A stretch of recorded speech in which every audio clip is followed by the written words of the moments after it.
My first question to John Mearsheimer is the following. Are we heading for a big war? Actually, this idea is also quite popular in Russia and beyond Russia, and many scholars are comparing the current situation with the pre-World War I situation. Of course, we have nuclear weapons, which differentiates us from the situation that we had in early 20th century, but nevertheless, if these rules of international relations are unchangeable, if this fight for hegemony is unchangeable and eternal, and the US-Russian relations already now are balancing on the brink of outright use of force, be it in Syria or beyond Syria, are we really on the eve of World War III or whatever? Are we really heading for a new war among great powers? What's your take on that? Well, first of all, because of the presence of nuclear weapons, it's virtually impossible to have a war that looks anything like either World War I or World War II. In both of those world wars, there was a decisive victory. Germany was decisively defeated in World War I and in World War II, and Japan was decisively defeated in World War II. There's no way that the United States could decisively defeat a country like Russia or a country like China that has thousands of nuclear weapons. It's just not in the game. So if you're going to have a war that involves the United States on one hand and a country like China on the other hand, it's going to be a limited war. And if it's not a limited war, everybody's going to get incinerated. Because if both sides were to launch all of their nuclear weapons, there would not be much left. So my view is that when you have great powers in the system, there's no question that they compete with each other and that they compete with each other intensely. And there's no doubt that there's a danger of war. But I don't think a war like World War I or World War II is possible. So that'd be my first point. My second point is, despite all of the bad blood between Russia and the United States today, I don't think the most likely conflict is between those two countries. I think the most likely conflict is between the United States and China. And the reason is that ultimately Russia is not a serious threat to the United States. The United States has pursued a very foolish policy towards Russia since at least the year 2000. And I believe, as many of you know, that the United States is principally responsible, or to put it more generally, the West is principally responsible for causing the Ukraine crisis.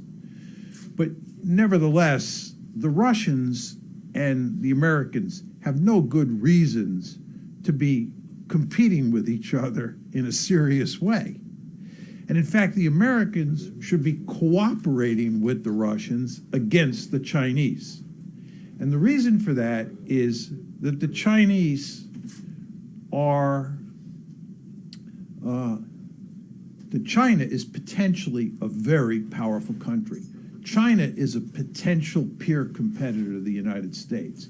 China is going to try to dominate Asia the way the United States dominates the Western Hemisphere if it continues to grow. When Hillary Clinton said in 2011 that the United States was pivoting to Asia, what she was really saying is we're going to pivot to Asia and we're going to pivot away from Europe because Europe no longer matters that much to the United States and Asia does. And the reason is there's no country in Europe, including Germany and including Russia, that is a serious threat to American interests. In contrast, there is a country in Asia that is a serious potential threat to the United States, and that's China. So, I believe that if there is a great power war in the future, Number one, it will not be a total war like World War I or World War II. It will be a limited war over something like the South China Sea, Taiwan, or the East China Sea. And it will involve China, not Russia. That's very interesting. Thank you for your response, Dr. Mearsheimer. My only concern is that as of now, the United States is trying to pursue a liberal-centric foreign policy aimed at strengthening the so-called U.S.-led liberal hegemonic order, which is challenged by Russia. And is viewing Russia as a challenger.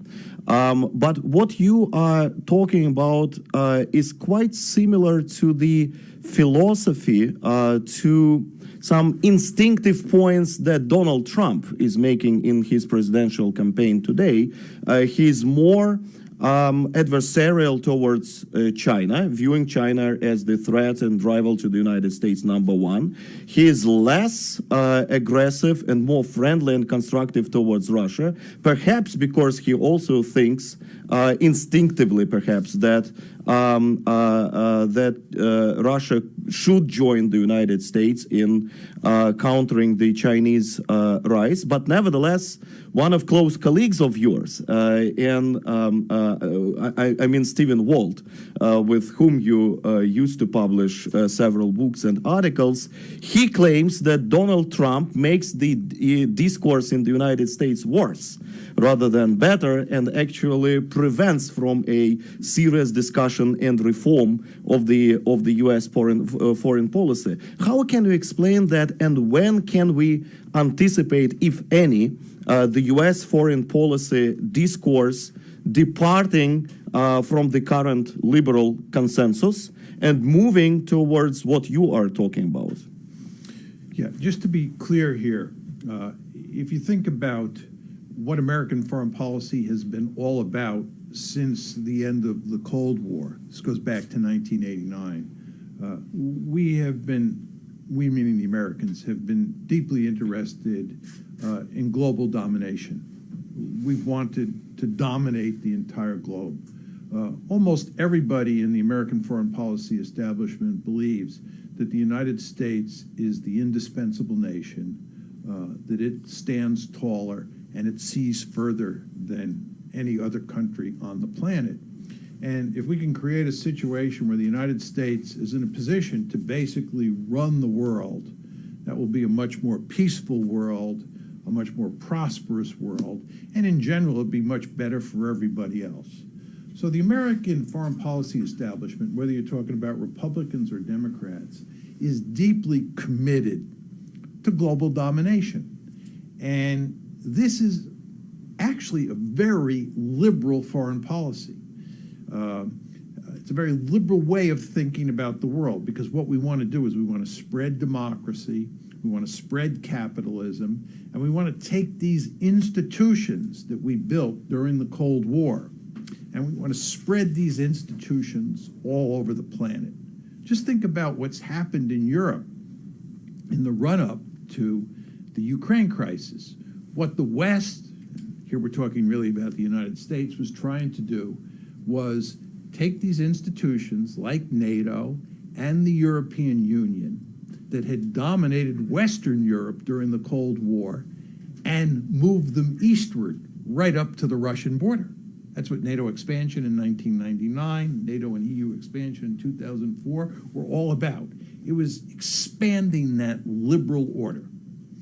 And in the process of doing this, right, we fought numerous wars. I don't know how many of you realize this, but the United States has fought 7 wars since the Cold War ended. The present war against ISIS is our 7th war. We have been at war for 2 out of every 3 years since the Cold War ended. This is what liberal hegemony or global domination is all about. Now, there are a number of people in the United States, Steve Walt is one, I'm another, who think this is foolish. In case you haven't noticed, we lose almost all these wars. We create crises, such as the Ukraine crisis. This is, in my opinion, a losing foreign policy. this liberal policy aimed at dominating the globe.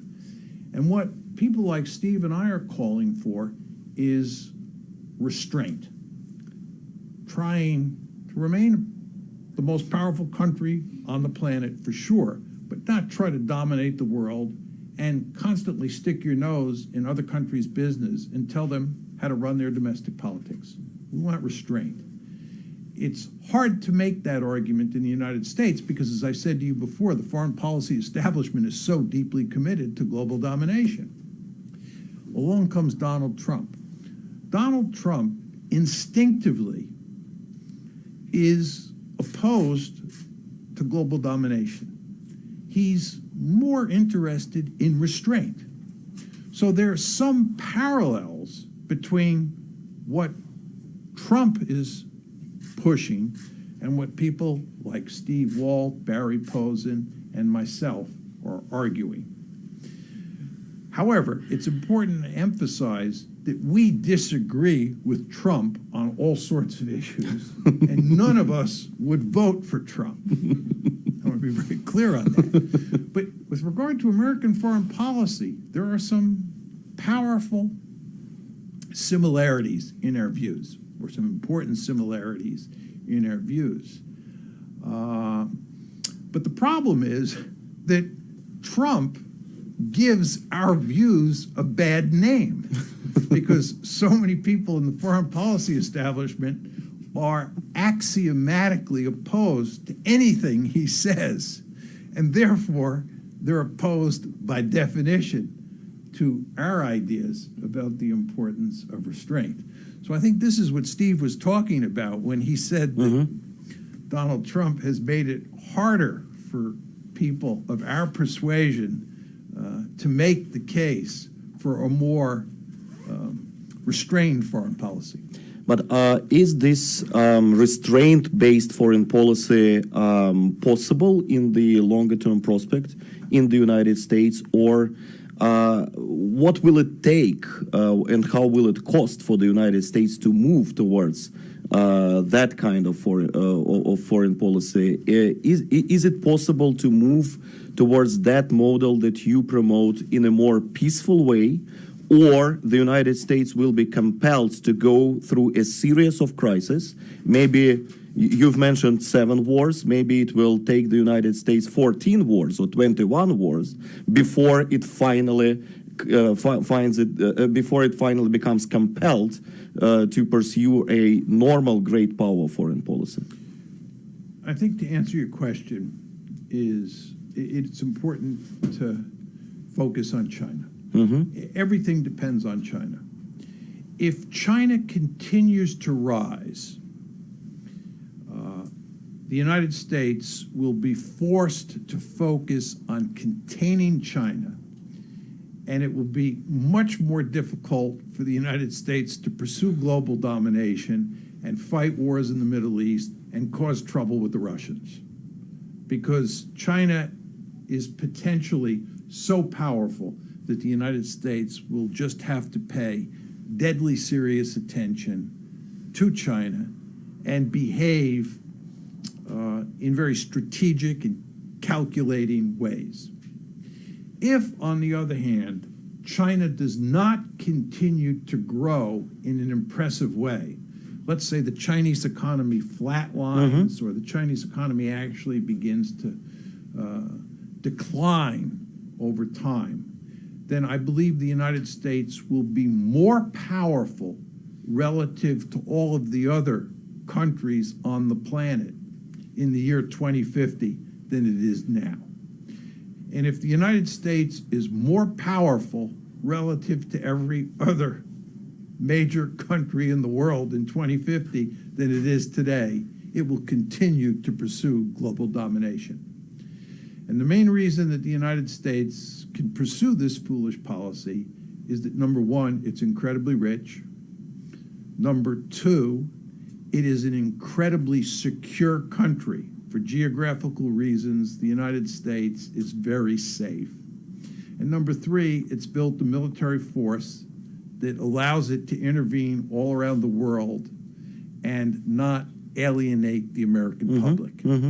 If we had a draft, if the United States had a draft and they had to get kids off of the street and put them in the military to go fight these wars, which is what happened during the Vietnam War, we would not fight these wars. But we have a very small, all-volunteer military that represents a narrow slice of the society, and that military, for some reason, is willing to fight these wars year after year after year. And furthermore, the United States relies on drones and its Air Force. It relies on high technologies to fight these conflicts, which means that the average American is not paying a significant price for these conflicts. So for those different reasons, the United States will continue to pursue global domination if there's no China threat to deal with. If, on the other hand, there's a China threat, the United States will have a very different foreign policy. It will be focused on China, and it will pay much less attention to fighting wars in the Middle East and causing trouble in Eastern Europe. But this brings me back to the tragedy of great power politics, because if the United States is pursuing a China-centric foreign policy, it does not make the international system in general more safe and secure, because it will be the policy of containment. Yes, the U.S. will not pursue the classical liberal policy of global domination, but it will try to contain China. Basically, are you talking about a Cold War 2.0, but between the U.S. and China, and perhaps a global bipolarity?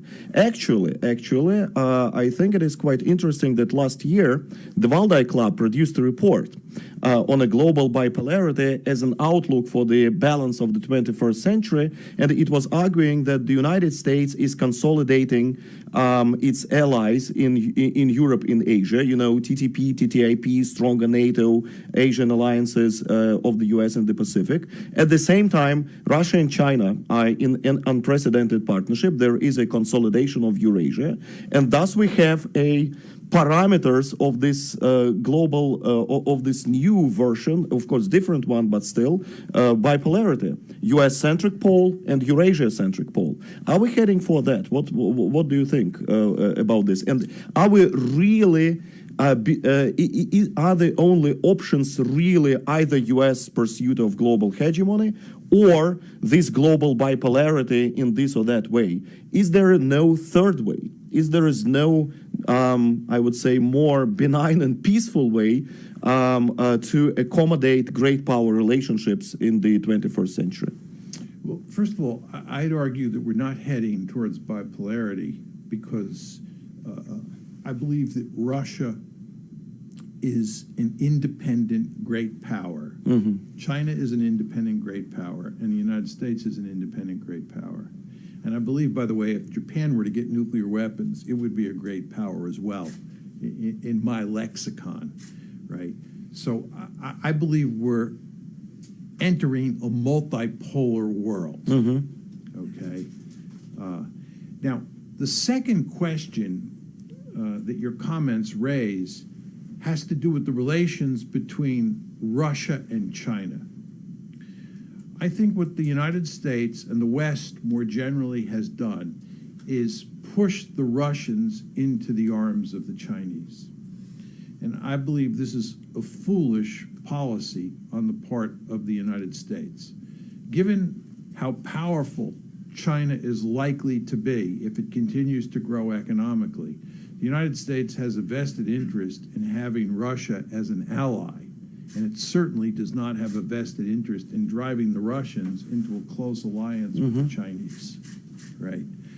I do believe, however, that over time, relations between the Russians and the Americans will improve, relations between the Russians and the Chinese will deteriorate, and the Russians and the Americans will be part of a balancing coalition against China. Because I believe ultimately China will be a serious threat to Russia, and the Russians and the Americans will work together. But in the meantime, the situation, also from a Russian point of view, because of the Ukraine crisis. The final point you made is, isn't there a third way? Is it necessary that China and the United States compete with each other and engage in a serious security competition where there's potential for war? And my answer is that's unavoidable. This is the tragedy of great power politics. The Chinese are going to try to dominate Asia the way the United States dominates the Western Hemisphere, because that's the best way to survive in the international system. And the United States, on the other hand, is going to go to great lengths to make sure that China doesn't dominate East Asia or Asia more generally. The Chinese believe that the South China Sea is basically a giant Chinese lake. The United States does not accept that for 1 second. The United States is basically protecting Taiwan. China believes that Taiwan should become part of the mainland. There are these islands in the East China Sea that the Japanese think belong to them and the Chinese think belong to them. The United States will side with the Chinese. With the Japanese against the Chinese. So you have all sorts of potential for conflict there, and you're going to have a great power competition, in my opinion, between the United States and China that bears some resemblance to the competition you had between the United States and the Soviet Union. You know, there are many people who think that if you had to run the Cold War all over again, that you could do it differently, and there's no way, there's no reason that the United States and the Soviet Union had to be adversaries. I think that was not possible. There was no way after 1945 that the Soviet Union and the United States were not going to become adversaries. It's, again, the tragedy of great power politics. If you're the Soviet Union after 1945, you have a deep-seated interest in dominating Europe. You have a deep-seated interest in dominating Germany. You've just fought World War I and World War II against Germany. You've just lost 24 million people in World War II. Don't you think it makes sense from a Soviet point of view to want to dominate all of Europe and make sure you dominate Germany? I think you'd be crazy not to if you were a Soviet leader. At the same time, from an American point of view, it makes absolutely no sense to allow the Soviet Union to dominate Europe. And that's why we spent 45 years during the Cold War doing everything we could to make sure the Soviets didn't dominate Europe. And by the way, before that, we fought World War II to make sure Nazi Germany didn't dominate Europe. And before that, we fought in World War I. We came into the war in April 1917 to make sure that Imperial Germany didn't dominate Europe. And that's why we'll go to great lengths to make sure that China doesn't dominate Asia. But of course, China is going to want to dominate Asia. Let me just tell you a quick story on that point.